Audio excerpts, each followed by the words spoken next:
है जितनी सांसें आप कहते हैं कि लिखी हुई हैं, गारंटी से कह रहा हूं कि 10 साल बढ़ जाएंगे। कुछ और लोगों के आप कम कर देंगे अलग बात है, लेकिन अपने 10 साल बढ़ा लेंगे। इसलिए ये सीखना बहुत ज़रूरी है कि कैसे लेट गो करना है जिंदगी की चीज़ों को।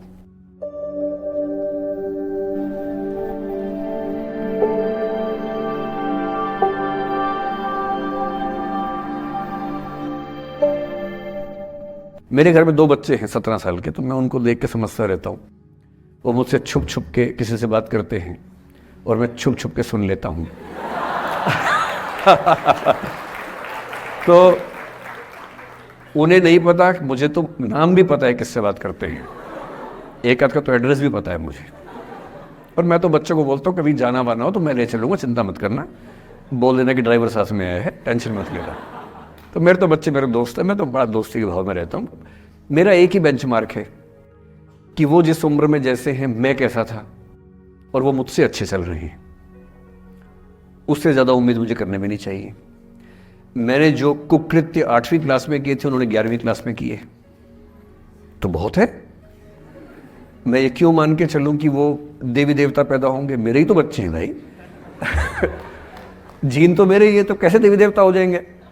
तो ज़्यादा उम्मीदें क्यों पालनी है बच्चों से भी? मैं क्यों चाहूँ कि मेरा बच्चा IAS जॉब करे? क्यों करे? वो IAS भी क्यों करे?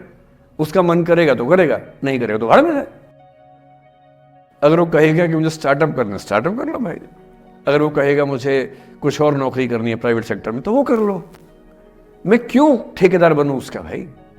मैं क्यों ये चाहूं कि वो मेरे रास्ते पर चले, मुझसे बेहतर बने? ये सब बेकार की बातें हैं। और पेरेंट्स, आज तो बच्चों से बात कर रहा हूं, जैसे मैं पेरेंट्स से बात करता हूं उनकी बहुत क्लास लगाता हूं कि पेरेंट होना और बच्चे का दुश्मन होना कई बार बराबर हो जाता है।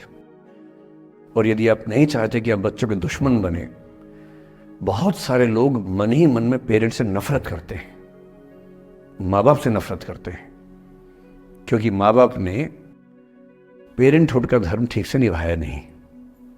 उन्होंने इतनी इच्छाएं थोपी, इतने दबाव बनाए कि बच्चों को जिंदगी के कई फैसले इस दबाव में करने पड़े कि मेरे पेरेंट्स ये चाहते हैं।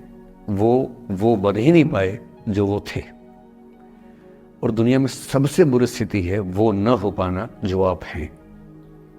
अपनी सहजता से दूर होना, इससे बड़ी बुरी कोई स्थिति नहीं। साहित्य में इस पर खूब लिखा गया है। कामायनी एक रचना बड़ी प्रसिद्ध है जयशंकर प्रसाद की, उसमें मूल समस्या ही ये है, ज्ञान दूर कुछ क्रिया भिन्न है, इच्छा क्यों पूरी हो मन की, एक दूसरे से न मिल सके यही विडंबना है जीवन की।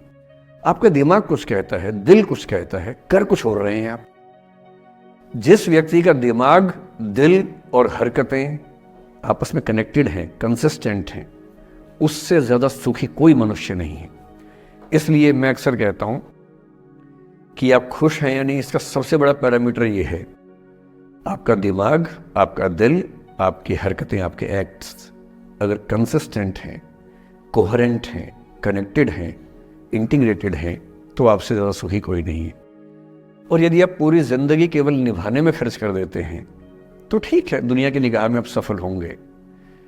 पर किस दिन खबर आ सकती है कि अच्छे आदमी थे, नहीं झेल पाए, अंत में दिल का दौरा पड़ जाता है, BP हो जाता है, डायबिटीज हो जाता है। बच्चे बोलते हैं कि डायबिटीज चीनी खाने से होता है, बेकार बात है। डायबिटीज स्ट्रेस से होता है। डायबिटीज होने के बाद चीनी खाना मना है। चीनी खाने से आज तक किसी को डायबिटीज नहीं हुआ है। डायबिटीज केवल तनाव से होता है। तनाव पहले ही दुनिया में इतने सारे हैं, नौकरी के तनाव, कितने झंझट दुनिया में हैं, उसके ऊपर से अपने स्वभाव से दूर होने का तनाव कितना बड़ा तनाव है। क्यों पालना चाहिए?